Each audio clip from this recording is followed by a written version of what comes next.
Okay, hello and welcome to our session, Technology Success, the next MSP business model. My name is Gary Pica, the president of TruMethods, and I'm joined by Patrick Albert. He is VP of Product Marketing at Auvik. Hey, Patrick. Hey, how's it going, Gary? It's going great. So I want to first just thank you and thank Auvik for sponsoring this event and for joining. Just you guys do a great job of helping the industry in terms of getting out as much, positive content to help not only your partners, but all the MSPs and IT companies out there. So I really appreciate your sincere approach to that. Thanks. Yeah, awesome.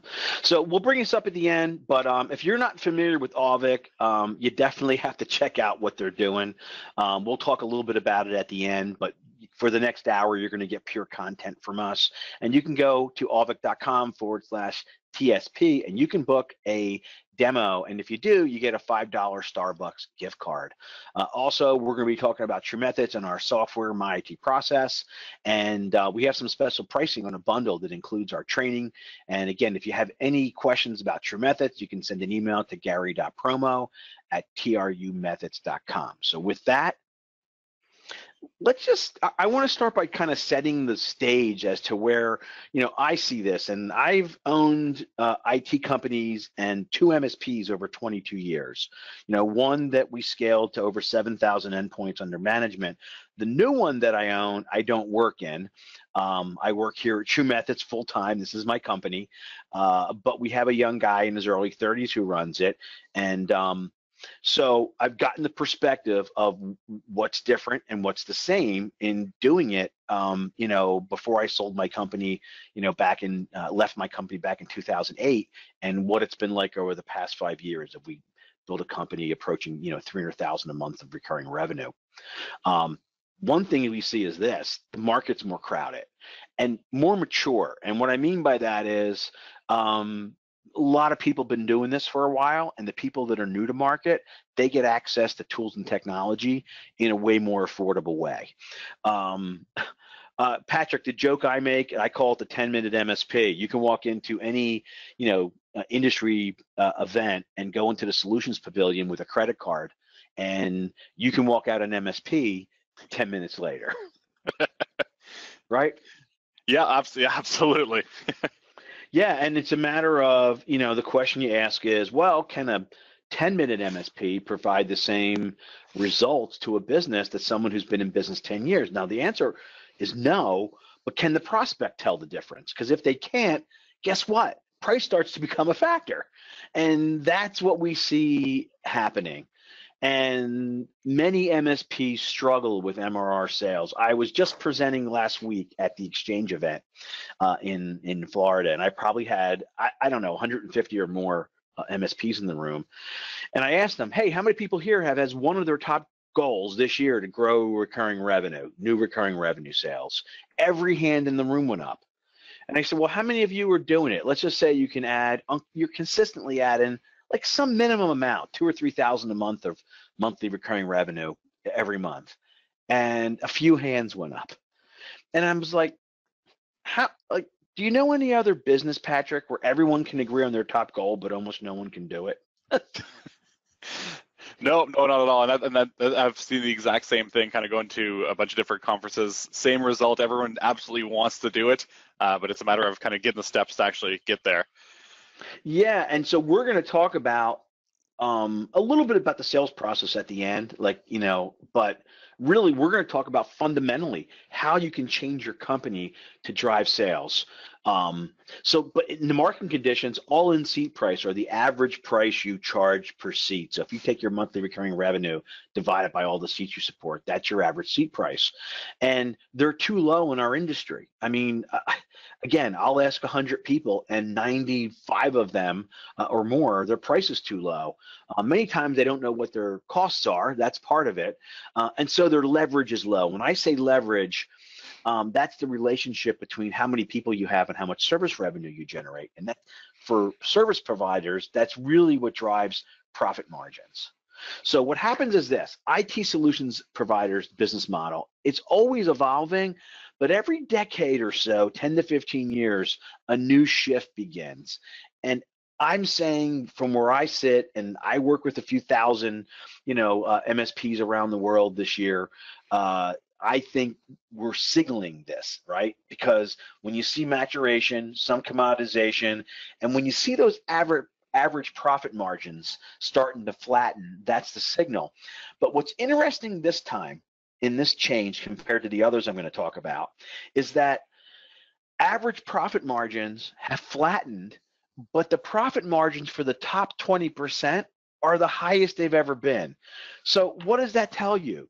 Certain people have figured out the market conditions and made them work for them, but the majority of people have not, right? Customers' needs change, technical environments change, tools advance. So all of these things are what tell us it's time to make a change. So for those of us who've been in the business for a while, we started with hourly service, right? We sold block time agreements, and our focus was when something broke, we fixed it or we replaced it. So that was our focus, and I ran that model for a number of years, and then technology started to advance and get more complicated. We had the very beginning of the real growth of the internet. We went from pretty much for us here, I'm in the US, a US economy to a more global economy, and we saw the beginning of the shift to the cloud. So this changed the needs of the customers, so we went and we started to build our managed service practice.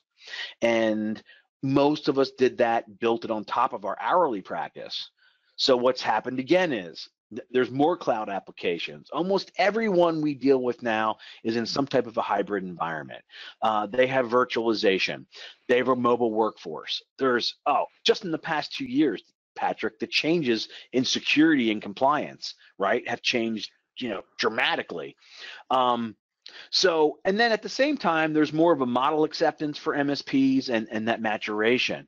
So this is where we're saying we've coined a term we call technology success practice. And what that is roles and process aimed at business results of technology and how customers make technology decisions. So the focus is on the customer's business results and how they leverage technology, not just how great we are at technology. And Patrick, that's a huge distinction, right? We're used to telling people, hey, we'll back it up, we'll patch it, and if something goes wrong, we'll call you back in X amount of time. But our customers today, and again, the kind of customers we deal with is starting to grow, like larger, more complex companies, need this kind of help.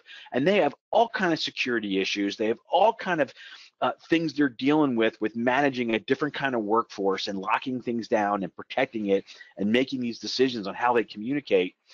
And that's really what they need help with, is the decision-making process in addition to it. And so we have to learn, can't just say, well, we're a trusted advisor. Well, everyone says that. But do you have a true business relationship with these customers? How do you build it? And then how do you show them the value? You see where I'm kind of heading with this? Yeah, and actually, just to add to that, I think one of the things I talk a lot about is, that trusted relationship piece. Again, a lot of people claim to have it, but it's really key to understand the why behind technology decisions. That's what really empowers you to make the right decision. And without having that relationship, you don't get the full picture of the why. And I think that's key to success. Yeah, and in a couple slides, I'm going to tell you a couple things you can look at to indicate what your relationship is. Really, there's three questions I'll ask that you can ask yourself that will tell you relative to the marketplace where you are in terms of the process in your relationship. And so I feel I have seen over the last couple of years and working with, all the MSPs that we train, that we had to develop something we could call a practice. They had to see this relationship and how you build it and the technical aspects of it in a clear way that their team could see was separated, that they could explain to the customer so that they could drive up value and separate themselves from the competition. And that's what I want to come through as I take people through how I've done it in my MSPs and how we teach people how to do it. So if you think about it, hourly service, the managed service practice was built on top of your hourly service, and most of us still do hourly service. At my MSP, we have our recurring revenue, but we do non-recurring services in the forms of, projects, professional services, to our customer base. And so just like we did that, you'll build this technology success practice on top of the MSP practice. So I guess summing it up, creating separation. When I say separation, I mean sales separation. Like when you get in front of a prospect, can you clearly separate what you do, how you do it, and those results from two other MSPs that may have similar, tools and experience? So at this point, I think separating within that MSP model isn't enough. We need to separate from it, and we need to build those reasons on top of our MSP stack. And I call it the value stack. And we believe now it's time to move up that stack. And if you think about how we talk about technology success, I'll start with the general concept here, and then I'll show you like exactly step by step how we do it, and why it's repeatable and those kind of things. But having a relationship with decision makers at all of your customers. So that's one question that you can ask.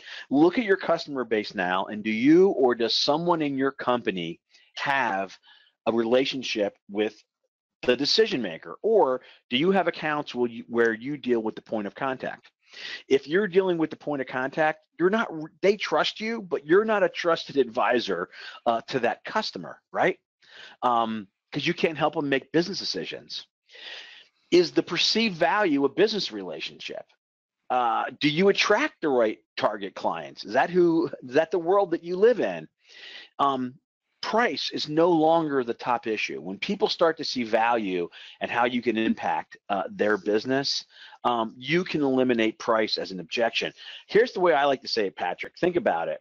So let's just say I have a customer, right? And they spend $4,000 a month with my MSP. That customer probably has, $200,000, $300,000, $400,000 or more a month of expenses between payroll, overhead, and other expenses. Okay, so whether I charge them, that 4,000 is a relatively small cost to them percentage-wise. So whether I charge them 3,000 or I charge them 4,000, I'm still a relatively small cost to them, right? And if we can show them how investing the right amount of money impacts those big costs in their business, we can start to eliminate price as the top objection. And you start to generate more warm leads, more non-recurring services, and most of all, you start to command a higher price. So if you think about it, these are the common functions or delivery areas in most MSPs. They have professional services. That's the stuff that we do when we get billed for. Then in our monthly fee, we do support. We have our centralized services. That's all the things that we do from one location, all of our automation, things like Auvik, right? Centralized service, something you do centrally that you can affect all of your customers. And then you do some consulting. The term, I guess, in the industry is VCIO, virtual CIO. I tend to use the term VCO for most people, which is virtual Captain Obvious. Because what most people who say they're trusted advisors, Patrick, end up doing is saying, hey, your licensing expired, you should renew it. Your PCs are old, you should replace them. Your backup doesn't work, you should get a new one. Oh, thank you, Captain Obvious.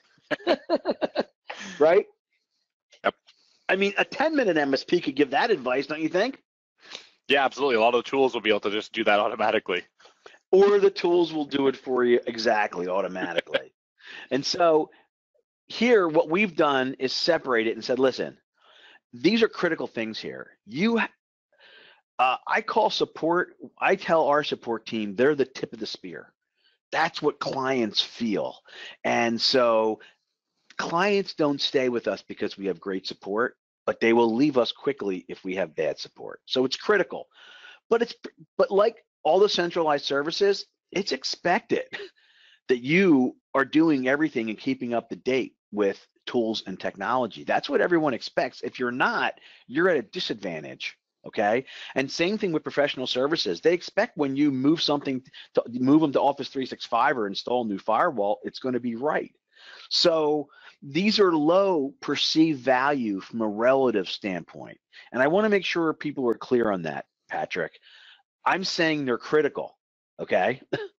But everyone should have them. And that's why, from a relative sense, they become low perceived value. Is that coming through clear?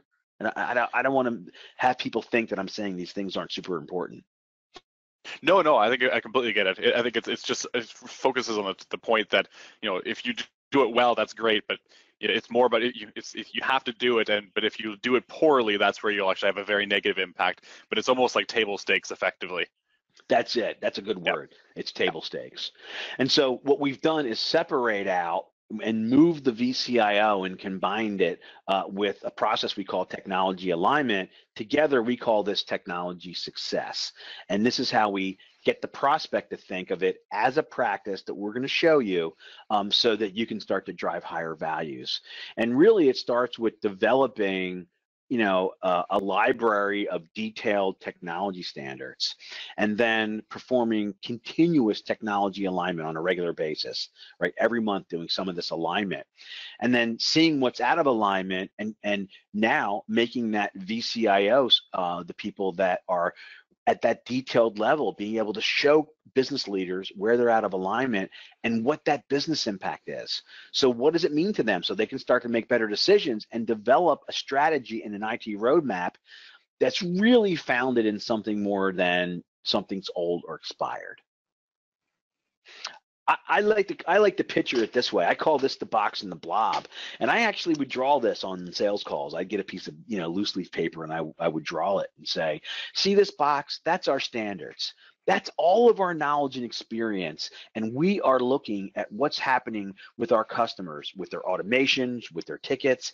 And we're constantly looking for things that we can update our standards to be able to eliminate tickets and reduce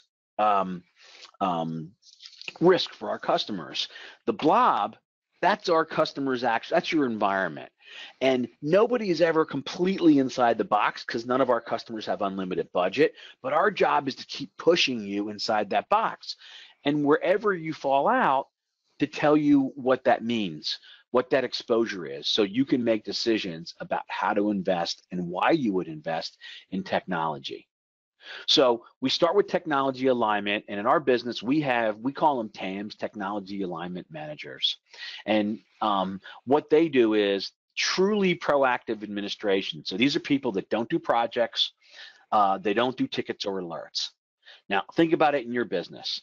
Do you have people that are listening today who doesn't do tickets and alerts and doesn't have to build projects? So their full focus is proactivity. They're doing alignment reviews, they're clearly identifying misalignments, and they have a one-to-one relationship with that client technology. One of the issues that happens, Patrick, with MSPs is most of the relationships are many to one. So you have someone who runs your tool set, and they might manage 500, 1,000, 2,000, endpoints or users. So it's a many-to-one environment. And you have your support desk. It's a many-to-one environment. They deal with all of your customers. When you create a one-on-one environment, like one of the standards that we have is around our tool set. So we're always checking that our tool set is deployed the way that we thought it was, that our backup is the way we thought it was. And guess what? Guess what percentage of the time we find out that something changed that we didn't know about? A lot. Okay, a lot of the time, because there's a lot of reasons why things change, and our one person can't keep up with 50 customers and 2,500, 2,000, endpoints, because users and stuff are doing things. So that's an important part of this. So you could have 2 pages of standards, all of these things, and most people do have standards today. The problem is, one, they only use them when they implement new stuff, is mainly when they use their standards. And, every firewall is secure the day you install it. Every backup works the first day because you test it. Well, Why don't they work exactly the same 4 months later? What changed? Well, a lot of things happened in the business, out of the business, in the technical world, in the environment, with updates. There's a million things that could change so that a firewall is not as secure as it was, or a backup's not doing what you thought it was doing. So that's why having backups in a form where you can administer them in a continuous fashion is what stops that constant drift. If you think about it, Patrick, otherwise what you would do is a customer would just buy all new stuff, and then they wouldn't need MSPs for 3 or 4 years, and then they would put all new stuff in. But that's not the way it works, is it? No, it's yeah, definitely. Technology is typically not a set and forget type thing.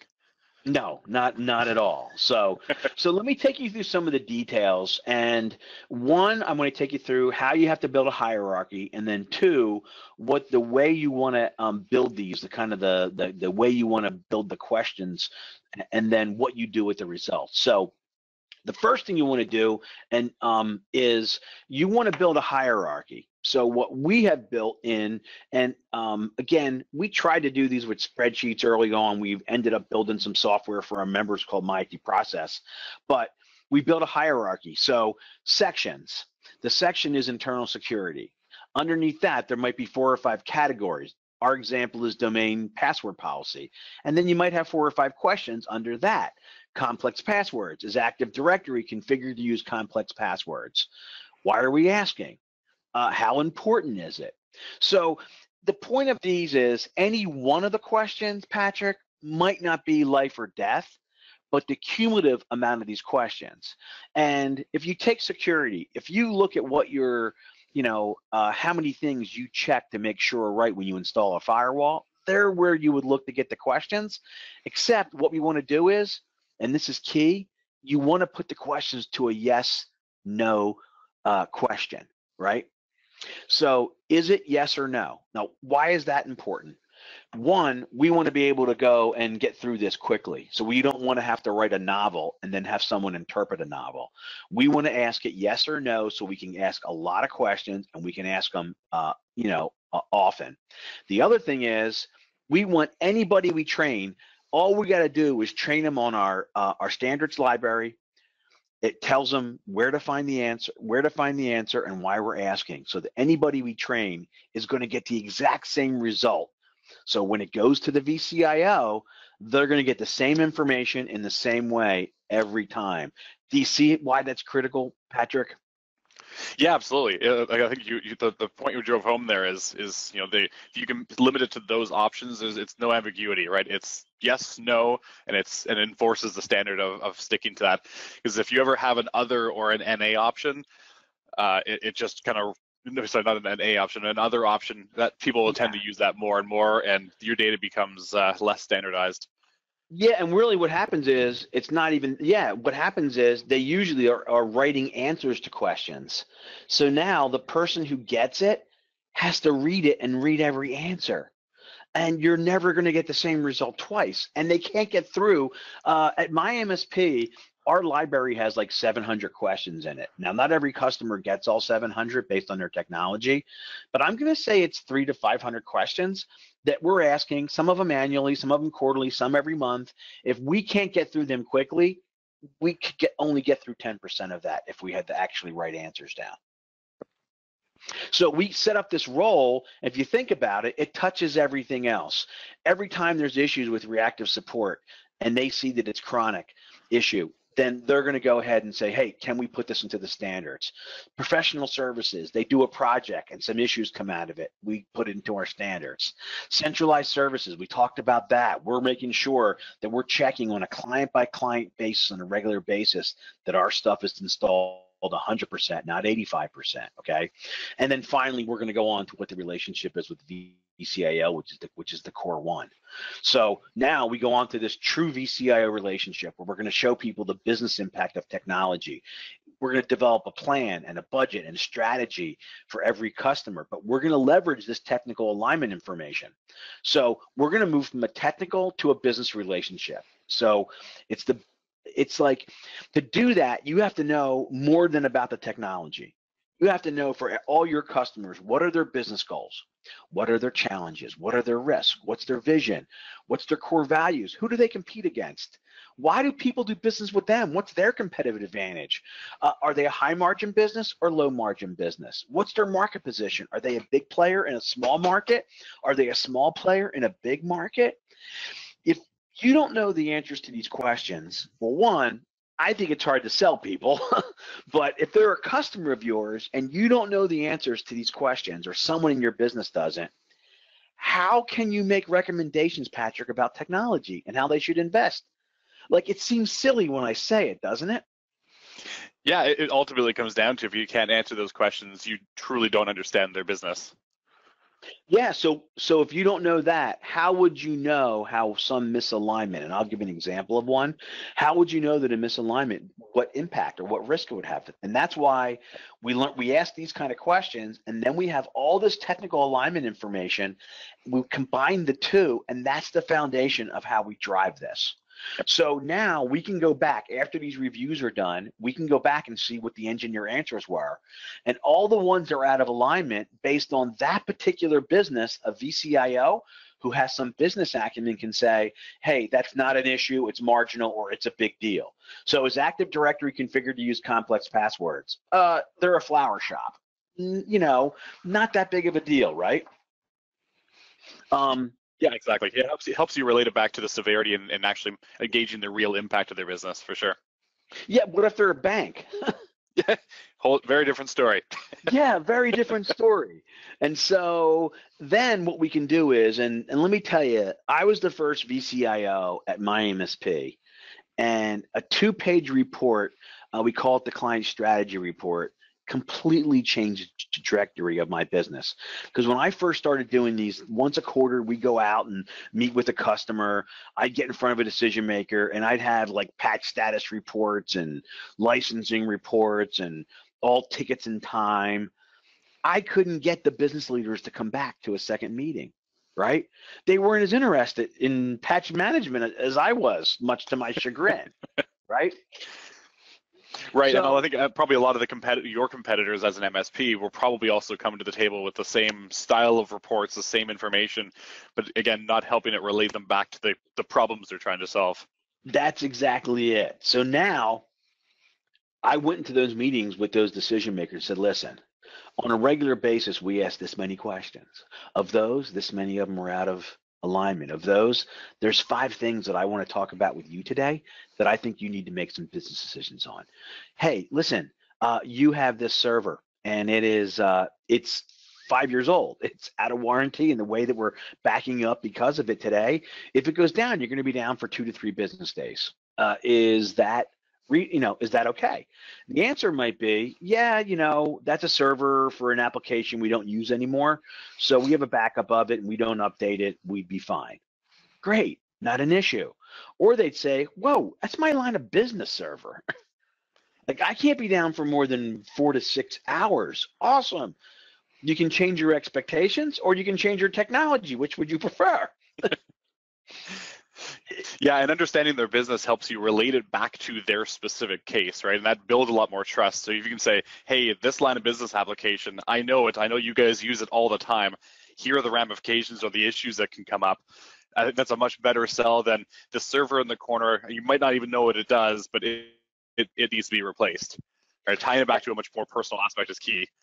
Yeah, because if you don't have that conversation and the server goes down, then whose fault is it? Right? It's our fault. Everything's our fault. And Yep. you can't tell the customer after the server went down that it's their fault, unless you want to make them really mad, right? That's what I would call no bueno, right? So, look, here's an example. Let's relate it to Auvik. Listen, you guys have created a tool that really 6 years ago wouldn't have been like, it's solving a problem that didn't exist for a big percentage of our customers, right? In terms of managing and monitoring the network. Today, almost all of our customers, right? That is Yep. something that everyone has to deal with.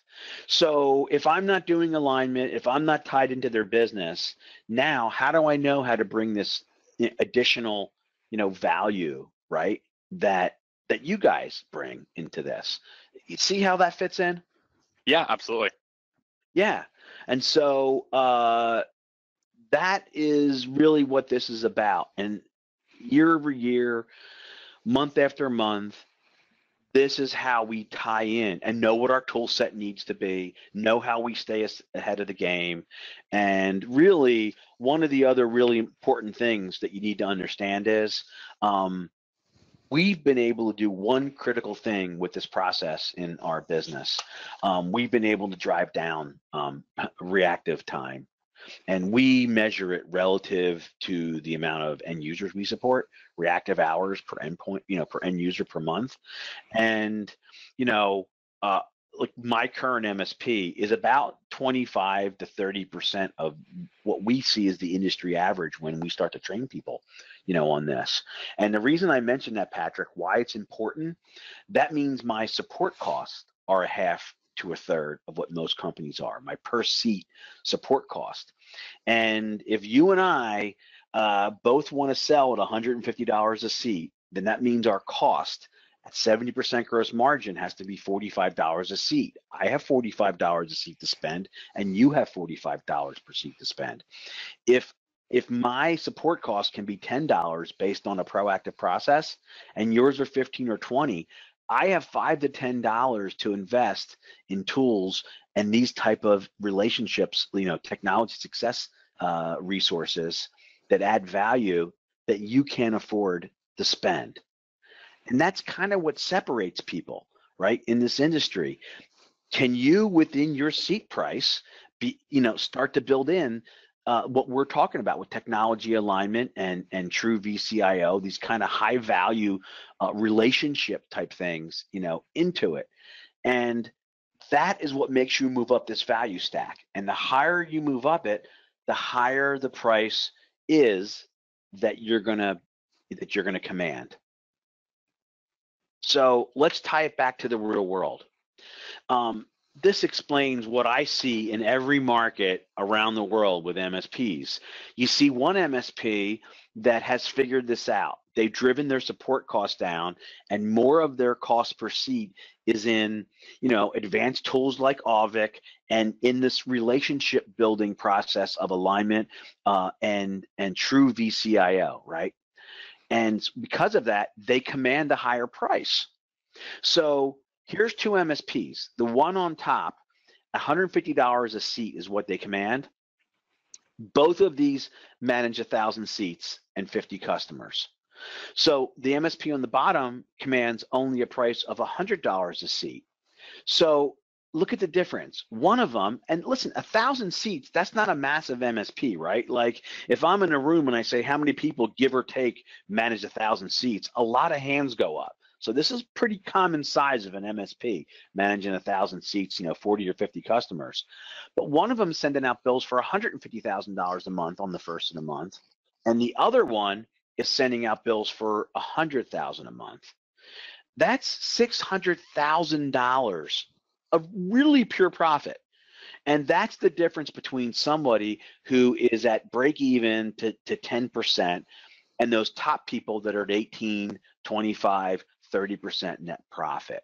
And if you can understand how to command it, and I like to tell people this, everyone's doing these CSAT surveys, right? And I do them in our business as well. That's great. But your CSAT score only tells you how happy clients are with you. It doesn't tell you how valuable you are to them.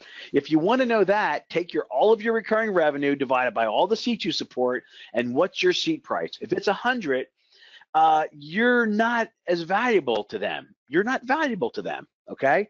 And based on what I already know your seat costs are, whether you figure it out or not, at $100 a seat or $120 a seat, you can't get to 70% gross margins. You're in the 40s and 50s. And if you don't believe me, look at your financials from last month, right? And it holds up most of the time. All right. Let's see here. Someone says, that's huge to the bottom line. Yeah, Jess, do you think that's huge to the bottom line? And what's funny is, Patrick, I deal with people in almost every market, right? Both of these MSPs are in every marketplace. And you know what the MSP that charges 100 or 120 a seat tells me? Take a guess. What? Can you guess what they say? What's that? What's that? In my market, I can't get those prices. Right. Oh, I just did an Yeah. event last month here in Philadelphia. That's my home market, where I built 2 MSPs, right, for 20 years. And I had someone come up to me who's in Philadelphia and say, we can't get those prices here. I'm like, dude, my MSP is right across the river. Literally, you can almost see it from here. And we're getting 165 a seat right now in this marketplace. So you can't tell me it can't be done. You don't have a pricing problem or a market problem. You have a value problem, right? And if you can start to see value differently, and that's why we're going to transition into the sales conversation, you can change this because other people are able to do it. Right, and just to add to that, like in terms of reinvesting that money, like you mentioned, right, it allows you to offer that actual added value or extra differentiation. So when your $100 a seat customer comes to you and it's renewal time, and they got somebody knocking on the door that's $90 a seat, it's not as much of it's not a question, right? They understand the extra value that they provide, and you can actually renegotiate a higher rate, and they're not automatically going with the cheapest guy on the block. Yeah, listen, I've been doing this long enough that I went through, look, well, I'll tell you 2 pieces to it, and then I'm going to do a little role play with people so they can hear how this sounds, right? Because that's what they love to hear that. I probably have been on, I'm going to guess I've been on maybe 1,500 sales calls when I owned my first MSP. I don't go on any in the new one because our owner does it. And that's a lot. And in almost every scenario, 2 things were true 99% of the time. One, when I met them, they told me they were fine. They said, oh, we're fine. 2, when I showed them that they weren't fine, we always had to charge them more than what they were paying or what the competitor was to get them to what that new definition of fine was, right? Yep. And so if you can learn that logic, then you can change your trajectory in the business. And this is what separates the haves from the have-nots, right? Yep. Here you go. The per seat price of 150 and 100 would not fly in my area. What does that include? Most in my area charge at best half that, and businesses would laugh at that price. Hey, Rich, can you just type back into the question there and tell me what market you're in? And then I'll give you I promised I'll circle back and give you an answer. And that kind of leads us to this. I like to call this segment, Hey, Gary. Hey, Gary, your price is $1,000 a month more than the other 2 vendors we talked to.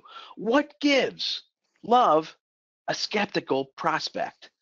So I will tell you that I have gotten this question in some form or another, or an email like this. It might have been 1,000, it might have been $500, but very often this is the question that I got. And I'm thinking of one in particular story in my mind, and I'll kind of take you through it, Patrick, and how that rolled out. Okay. So yeah, they said, listen, Garrett, you're $1,000 more than the other 2 quotes that we got. You know, you're 4,500, they're both 3,500. What gives? So I said to him, well, Mr. Prospect, let me ask you a question. After meeting with the 3 of us, our approach, our process, going through it, do you feel like, I uncovered 4 or 5 things you told me were an issue, and 2 of them you told me were affecting your business, and they had to change. You weren't going to live with your current results. Do you feel like 100% guaranteed that all 3 of us could solve the problems? Like no matter who you choose, you're guaranteed that they're going away? Because if you feel that way, I wouldn't spend $1,000 a month more. In fact, I wouldn't even spend $1 more. And he said, well, no, you took us through your process and everything you showed us. We like you better, but $1,000 is still a lot of money. So next I said, well, if it was $500 difference, would we be having this conversation? He said, probably not. And I thought to myself, okay, I'm only 15 seconds in. I already cut it in half, right? And I know I have the deal at $4,000 if I want it, right? But I don't want it at $4,000. I want it at 4,500 because that's my price. So I kept going, and I said, okay, so we're $1,000 more, and we're $500 more than you really sounds like what you really want to spend, right? We talked about a bunch of things, the process that we use. We talked about our technology success practice, right? All those things. That's where the difference comes in. So think of it this way. What if you only had two choices? Choice one was you had to spend $500 more than you really wanted to, but you were guaranteed of solving all four of those issues, short and long term. Or you could spend 500 less, and it might get a little better, but you were going to have to live with some of those things moving forward. If that was your only two choices, then what would you do? And he laughed. He said, of course I would spend the extra money. And I said, well, listen, can we take 5 minutes? I can take it back to the process and what we did with our standards and our alignment and all these things. And can we go back and remember when you agreed that the things you were happening wouldn't have happened if you had those things? He said, yeah. He's like, Gary, we don't have to go back. I get what you're saying. Let's move forward. Right? So here's what I'm trying to say. Think of it like this, and then I'll tie it together. I like to ask people, I did it at the session this week. Hey, what are the reasons that your clients do business with you? And Patrick, you know what they told me? What's that? We have great people. We have awesome experience. We have great technology. We prevent problems. We learn your business. We're a trusted advisor. We have great response time. Do you think your competitor is going in on the first meeting, sitting down and saying, Mr. Prospect, first thing before we get started, full disclosure, my people are good, they're not great. And we have no experience. Yeah. Yeah, we like to prevent problems, but if I'm honest, we probably create more than we solve. And we don't catch a lot of them either. Yeah. Probably So, yeah, and so what I'm saying, and everyone's pretty honest when they say that, when they go in there. So if that's the case, why would someone pay you $500 or $600 or $1,000, more? If you're a technology success provider, you have to show people, clients, the business impact, not just their technology. And it has to be, every client has to experience it. You can't just do this for your best clients and then sell everybody else your crappy silver program, because it has to become part of your culture, and it needs to be based in process, right? Repeatable process. Here's the key to this business. You want clients to be choosing between results, okay? Not companies, not vendors. Do you notice in that conversation that I had with the prospect, I was having him choose what business results he wanted first? I wasn't making him pick a vendor. And after he agreed that he wanted those results and it made sense to invest in them, then I went back to remind him of the process that we have and why it uniquely would get him those results. Do you know what most people do, Patrick, when they're in sales? And What's that?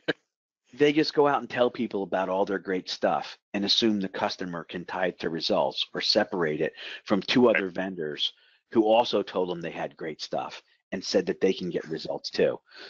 So what's the client? If that was you, what would you do? You would just pick the guys you like the most or the least expensive. Yep, absolutely. Yeah. So here's somebody here just said, hey, Gary, I can tell you it works. I have recently moved several of my clients who are paying $100 per seat to $150.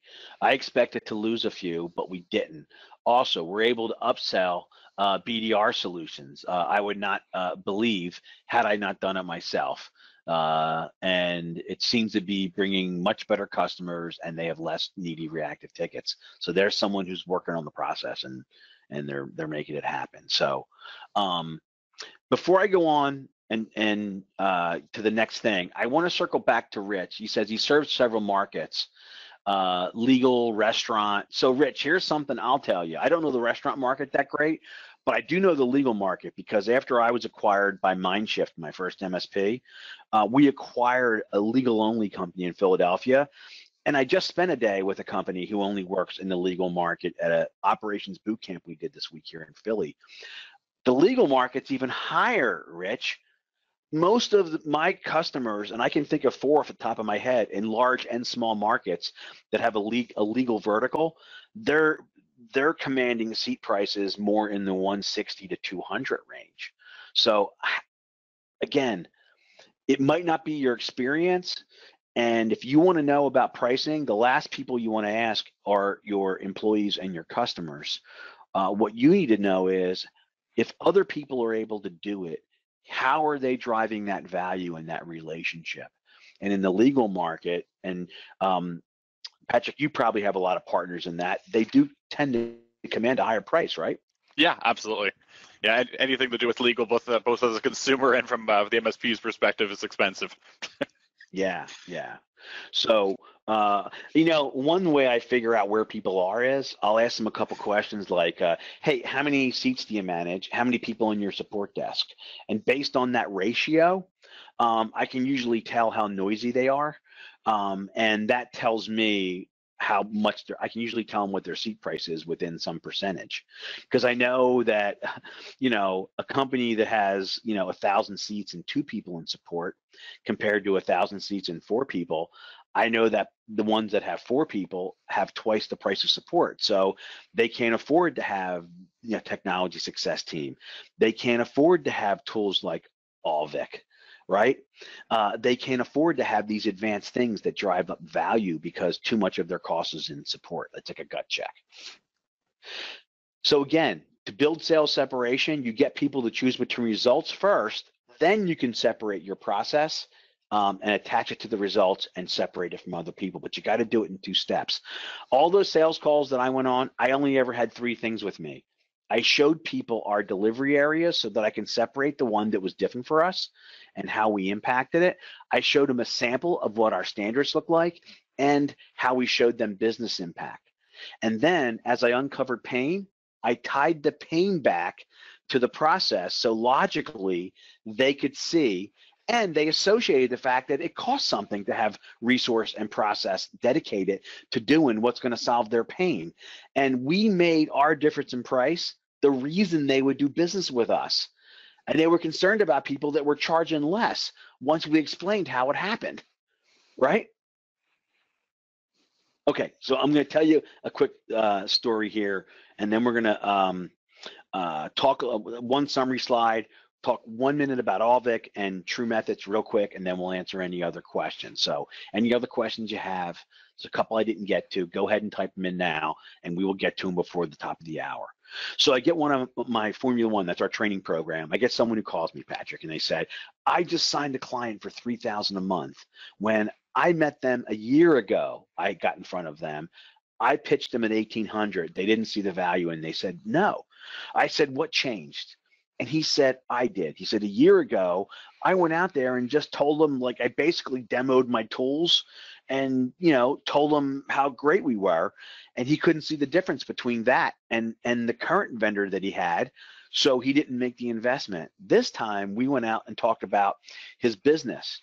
I uncovered the pain, and we talked about how it was impacting his business and how he viewed it.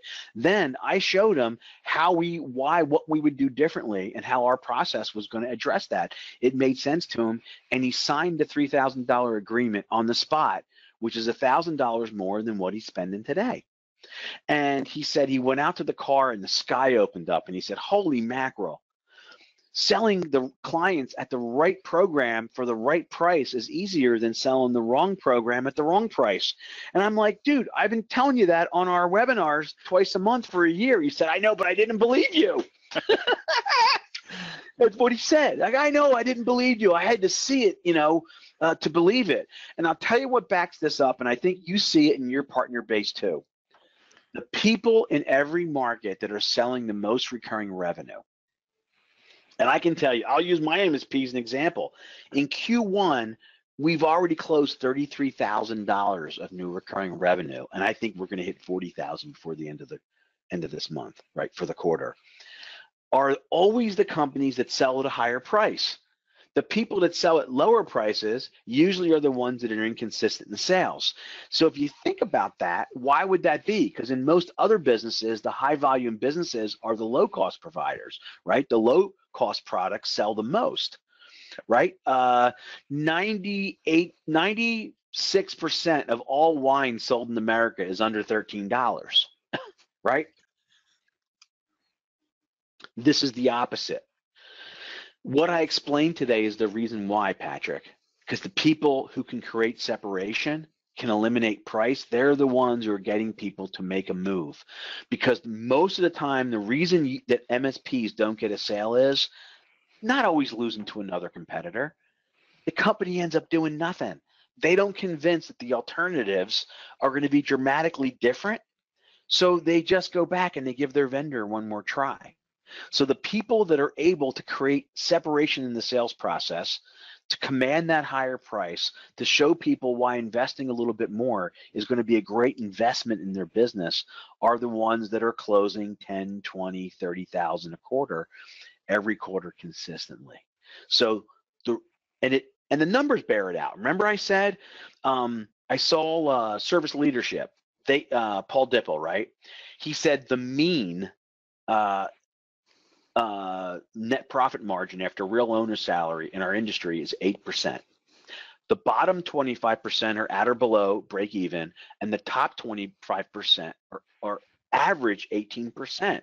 So that would make sense that about 20 or 25% of the marketplace has figured out to some degree this value stack, and the average MSP hasn't. And because there's more competitors, that middle of the market's getting tougher and tougher and tougher, right? Yep, absolutely. Yeah. All right, we have a couple questions. I'm gonna answer them. Okay. But real first, let me just summarize it, and then we're gonna just touch on TruMethods and Auvik real quick, and then we'll go back and answer the questions. So again, let's sum up technology success: building stronger business relationships, increasing the perceived value of your service offering. You're able to sell more monthly recurring revenue at a higher price, which is going to increase your markets. And again, we've helped define that process. So Patrick, if anybody out there is not doing business today with Auvik or not aware what you guys are doing out there, they definitely should go check out, right? Yeah, absolutely. As you mentioned a couple of times earlier, the network is becoming more and more and more critical to customer success.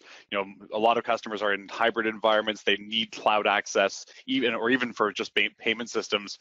Our product is absolutely the key to being able to manage that network infrastructure, doing things like mapping and monitoring of those devices. So absolutely critical. And as you mentioned, that problem has become a huge problem over the last couple of years, and didn't necessarily exist when 6-7 years ago.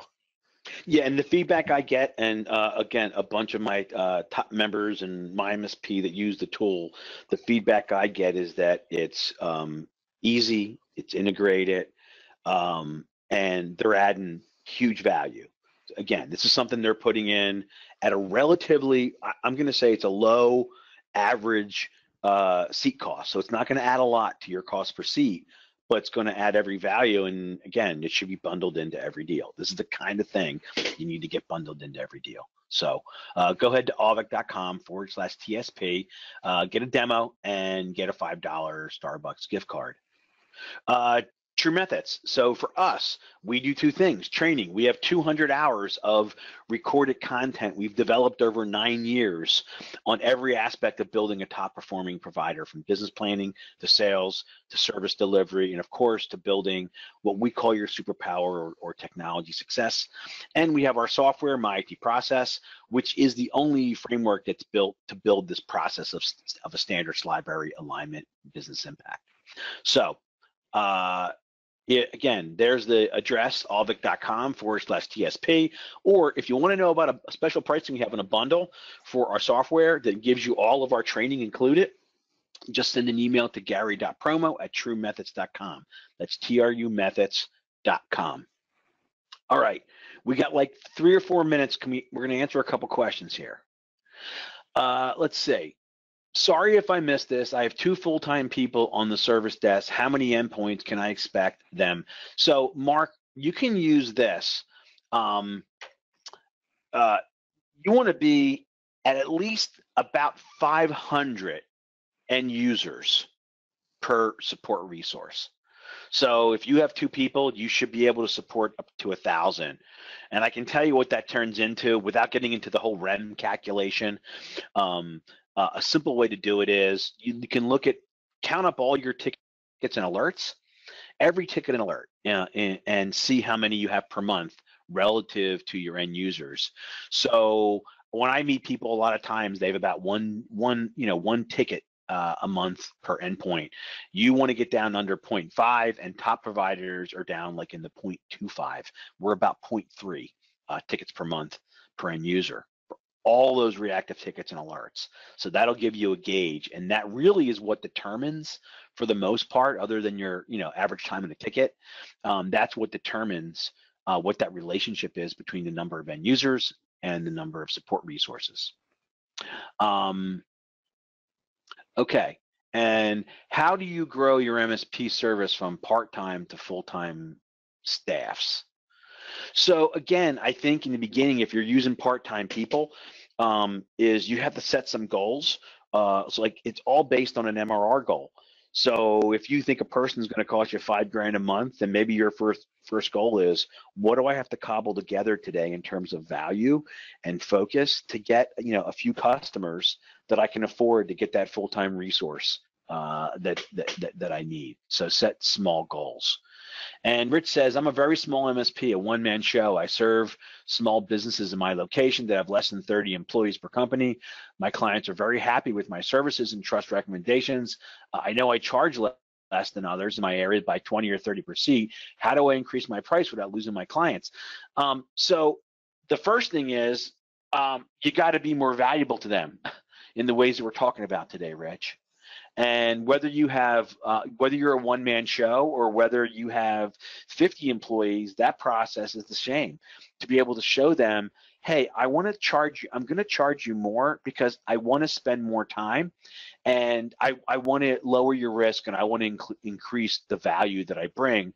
Here's how I'm doing it. And it might mean doing the process for a couple customers to prove that value first, and then going on from there. But everybody has to start somewhere, and just because your clients like you doesn't mean you're valuable to them.